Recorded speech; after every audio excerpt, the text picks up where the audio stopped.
20 años después, el mundo sigue percibiendo las consecuencias de una guerra que era innecesaria y que se llevó los recursos de una región junto con su estabilidad, además de poner en cuestión el concepto de la guerra preventiva de Estados Unidos. El análisis es con Lucas Martín. Él es analista de inteligencia y seguridad y autor de los libros Visión Global y Terror Global.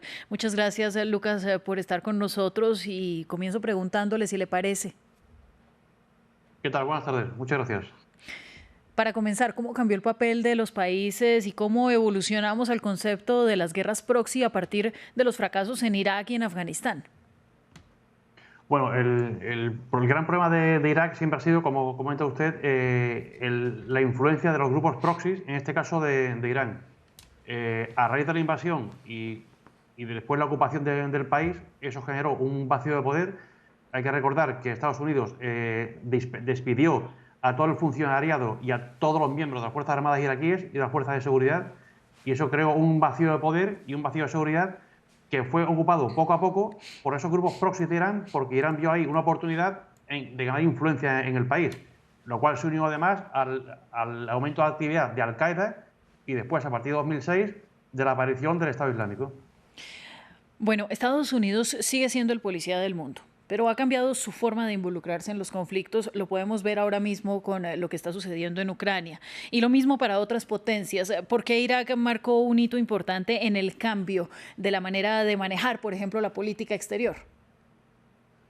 Bueno, hay que recordar también que en esa época Estados Unidos estaba muy centrado en Próximo Oriente, era una zona para ellos fundamental, y con el tiempo, y finalizado con la administración Obama, se decidió dejar esa zona y prestar más atención a otras regiones, como por ejemplo la región Asia-Pacífico. La comparación que se hace ahora mismo con la actitud o la forma de actuar de Estados Unidos en este conflicto en Irak y lo que sucede ahora en Ucrania no es del todo, vamos a decir, acertada, porque en este caso entra en juego otros factores, entra en juego el peligro de escalada con una organización como es la OTAN, cosa que no sucedía entonces con Irak.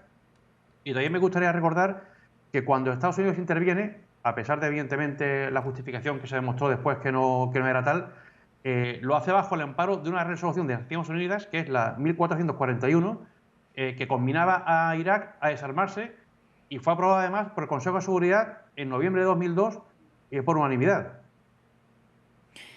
Usted estaba hablando hace un momento de la intervención de Irán que empezó a darse después de la invasión de Estados Unidos. Quisiera, por favor, que nos ampliara un poco sobre el papel de los iraníes y de los sirios durante todos los años de la invasión. Bueno, más que Siria, yo hablaría de Irán.